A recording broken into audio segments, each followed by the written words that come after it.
While secret radiation experiments on thousands of Americans were going on in hospitals, the very public testing of nuclear weapons lasted from 1945 until the Nuclear Test Ban Treaty in 1963.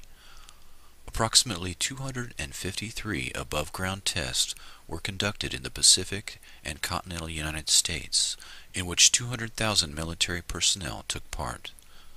The atomic veterans issued the following statement. We were the victims of radiation experiments too. They exposed over 200,000 of us in over 200 atmospheric atomic and hydrogen bomb tests between 1945 and 1962.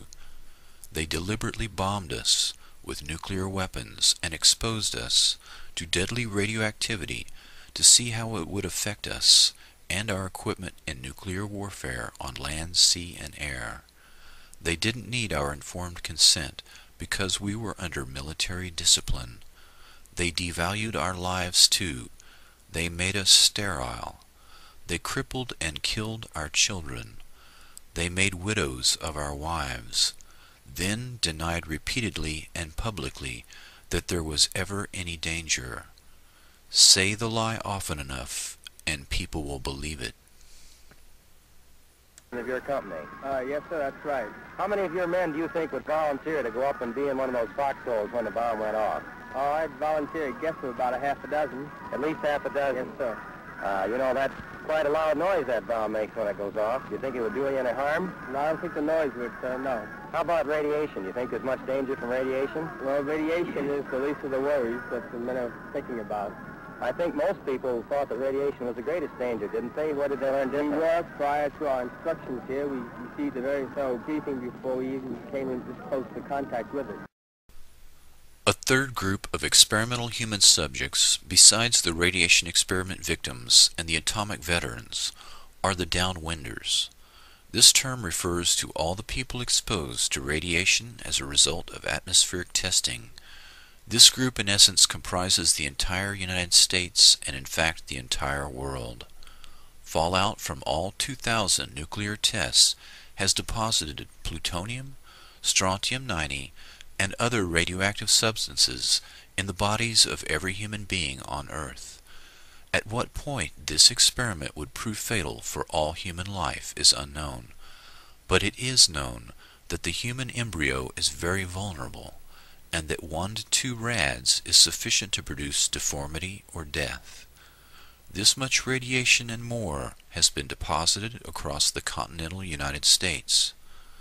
Several studies document an unexplained increase in child mortality in the U.S. that began shortly after testing began and decreased after atmospheric testing ended. The government held hearings in the 1990s and gave monetary compensation to some individuals injected with plutonium, but not the thousands of others injured in secret testing. The government's report is largely a whitewash. Few victims were compensated, and no scientist or government employee was ever punished. The institutions involved all claimed ignorance or that the patients were fully informed, which was patently false in all cases. They have largely dodged their responsibility for participating in these acts, the same acts for which the Allies hung Nazi war criminals. After the 1995 Presidential Advisory Committee on Human Radiation Experiments submitted its final report, the children of the deceased plutonium victims had the following statements. Quote, I guess the government really won. All the culprits that planned and executed this thing got away with it. For them to say that a little apology is enough is just beyond belief. I do feel betrayed, and I feel abused by this committee's report. Nuclear explosions produce plutonium oxide, which is deposited in the lungs and lymph nodes and cannot be detected in the urine. The human experimental subjects were injected with a different form, plutonium citrate or plutonium nitrate, which does not show up in the urine.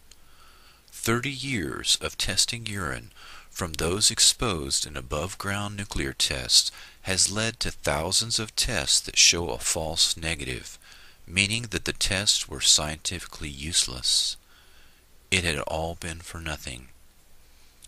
Mary Jean Connell, the only living victim of the plutonium experiments, when asked how she felt after receiving $100,000, merely replied, "I'm afraid it's going to happen again, you know."